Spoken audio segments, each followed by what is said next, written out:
Hello, അസ്സലാമു അലൈക്കും.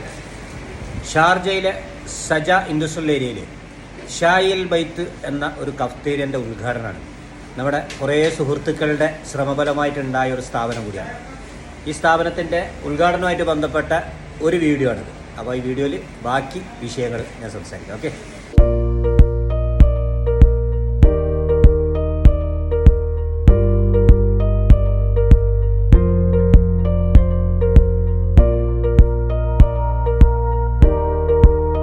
ചായ എന്ന പാനീയം മനുഷ്യനെ ഉന്മേഷനാക്കുന്നു എന്നാണ് പൊതുവെ അറിയപ്പെടുന്നത്. ലോകത്തിലെ എല്ലായിടത്ത മനുഷ്യരും ചായ കുടിക്കുന്നു എന്നതുകൊണ്ട് തന്നെ പാനീയങ്ങളിൽ ഏറ്റവും കുടിക്കപ്പെടുന്ന പാനീയവും ചായ തന്നെ. ചായയുടെ ഉത്ഭവം ചൈനയിലാണെന്നാണ് പൊതുവെ പറയപ്പെടുന്നത്. ച എന്ന ചൈനീസ് പദത്തിൽ നിന്നാണ് പൊതുവെ ഏഷ്യൻ രാജ്യങ്ങളിൽ ചായ് എന്നും ഷായ് എന്നും വിളിപ്പേര് വന്നത്. മലയാളിയുടെ പ്രധാന ശീലങ്ങളിലൊന്നാണ് ചായ കുടിക്കൽ. നല്ല ചായയും കടിയും തേടി അകലങ്ങളിലേക്ക് പോകുന്ന പല മലയാളികളെയും നിങ്ങൾക്കും പരിചയം കാണും. മലയാളികൾ എവിടെയൊക്കെയുണ്ടോ അവിടങ്ങളിലൊക്കെയും ചായയുടെ സാന്നിധ്യവും കാണാൻ സാധിക്കും. പൊതുവെ ചായക്കടകളെ കഫ്തേരിയ എന്ന വിളിപ്പേരിലാണ് ഗൾഫ് നാടുകളിൽ അറിയപ്പെടാറ്. വ്യക്തിപരമായി ഏറെ അടുപ്പമുള്ള എൻ്റെ ഏതാനും സുഹൃത്തുക്കൾ ചേർന്ന് ഷാർജയിലെ വികസിച്ചു വരുന്ന സജ എന്ന ഇൻഡസ്ട്രിയൽ ഏരിയയിൽ ഷായി അൽ ബൈത്ത് എന്ന ഒരു സ്ഥാപനം 14/7/2024 ഞായറാഴ്ച അസർ നമസ്കാരാനന്തരം തുറന്ന് പ്രവർത്തനം ആരംഭിക്കുകയുണ്ടായി. സിറാജ്, റിയാസ്, മുനീർ തുടങ്ങിയ ഏതാനും സുഹൃത്തുക്കളുടെ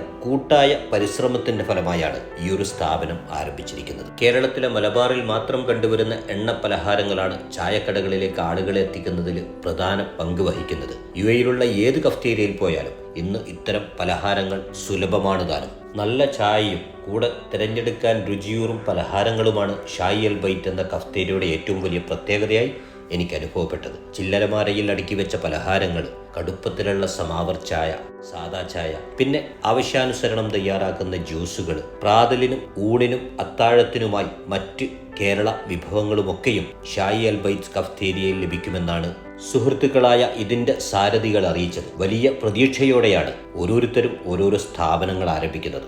സുഹൃത്തുക്കളുടെ ഷായി അൽ ബൈത്ത് എന്ന ഈ ഒരു സ്ഥാപനം അവർ ഉദ്ദേശിച്ച രീതിയിലുള്ള വളർച്ചയിലെത്തട്ടെ എന്ന് ആശംസിക്കുന്നു. സുഹൃത്തുക്കളുടെ ഈ ഒരു സ്ഥാപനത്തിന്റെ ഉദ്ഘാടന പരിപാടിയൊക്കെ കഴിഞ്ഞ് രാത്രി 10 മണിയോടെ എല്ലാവരോടും യാത്ര പറഞ്ഞ് ഞാൻ ഷാർജ മജാസിലേക്ക് യാത്രയായി.